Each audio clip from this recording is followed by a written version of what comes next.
गइजाला सलल बगेर गइजाला आशा फुलन फुल्दैन फल्दै मनकी चरी उडेर गइजाला मनकी चरी उडेर गइजाला पानी जस्तो बग्ने माया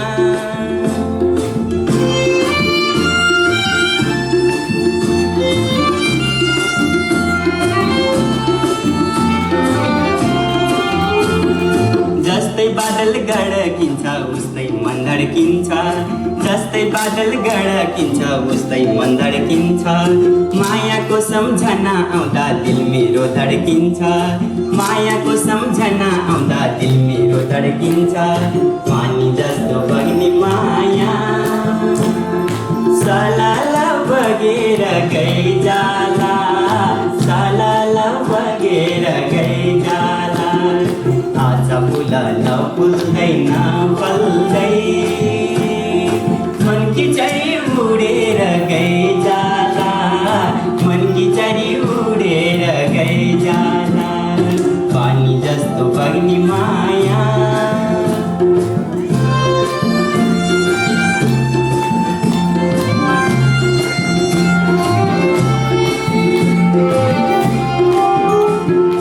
आकाशैमा झिलिमिली जुन उनकी तारा आकाशैमा झिलिमिली जुन उनकी तारा तिम्रे निम्ति साँचेको हो जीवन मैले सारा तिम्रे निम्ति साँचेको हो जीवन मैले सारा पानी जस्तो बग्ने माया सलल बगेर गइजाला सलल बगेर गइजाला आशा फुलन फुल्दैन फल्दै मनकी चरी उडेर गइजाला मनकी चरी उडेर गइजाला पानी जस्तो बग्ने माया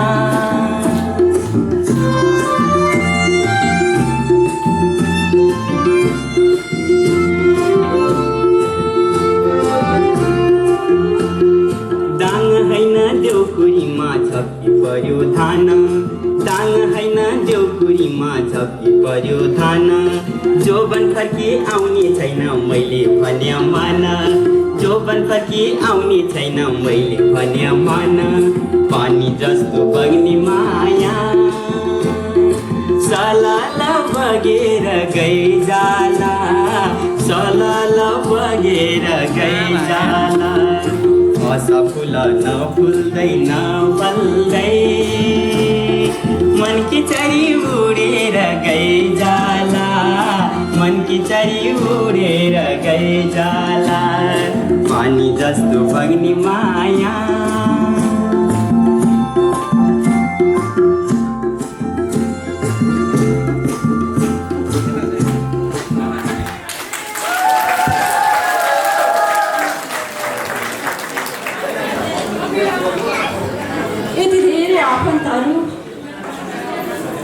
यो अपूर्व क्षण अद्भुत मिलनको समय बाहिर अत्यन्त प्यारो छ अघि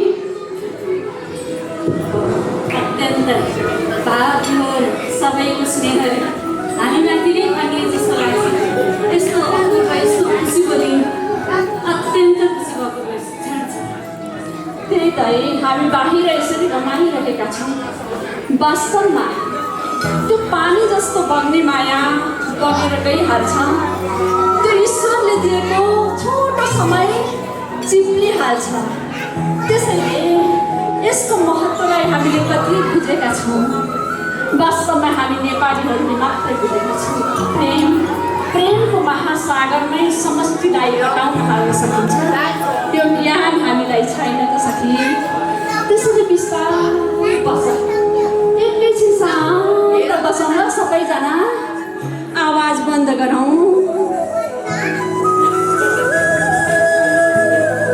बिस्तारै प्यारा आँखालाई बन्द गरौँ त यो रमाइलो बाहिर मात्र होइन भित्रै छ त्यो कुरा हाम्रा अग्रजहरूले अनुभूत गरेका थिए र त वसुदैव कुटुम्बकम भन्थे नि संसारलाई काठमा घरमा राख्न सक्थे। तिम्रा सन्तानले डाँडामा काँडा ढाकुन् भन्थे नि, ती आशीर्वाद हामीले पाएका थियौँ।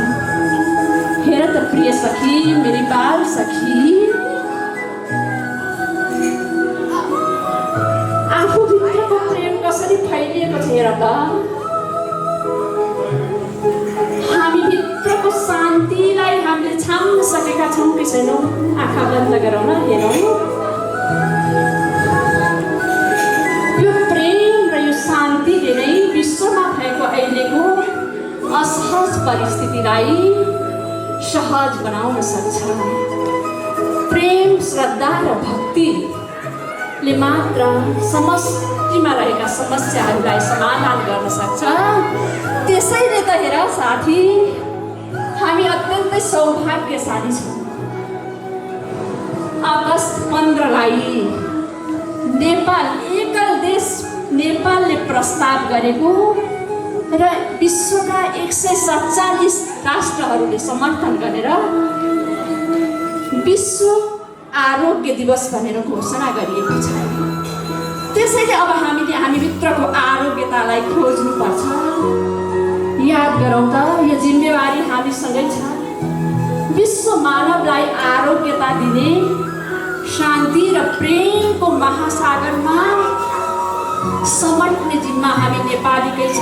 यो अभूतपूर्व क्षण हाम्रा लागि अवसर पनि हो र कर्तव्य पनि बनेको छ। र मार्च 15 वैशाख 2 विश्व आरोग्य दिवस घोषणा भएको छ। यो हाम्रो लागि गौरवको विषय छ नि त। यहाँलाई कति थाहा थिएन? वास्तवमा त्यसैले हामीभित्रको त्यो शान्ति र प्रेम बाँड्ने हाम्रो कर्तव्य बनेको छ, जिम्मेवारी बनेको छ, हाम्रो लागि अवसर बनेको छ। नेपाल तपभूमि, ध्यान भूमि, ज्ञान भूमि र प्रेम भूमि हो। यहाँबाट मात्रै विश्वमा रहेका सम्पूर्ण समस्यालाई समूल निराकरण गर्ने सम्भावना छ। याद गर आफूलाई, चिनौँ आफूलाई र आफ्नो महत्त्वलाई। त्यसैले न हामी को हौँ याद गरौँ। बिस्तारै सबै श्वासलाई लामो र गहिरो गर्नुहोला।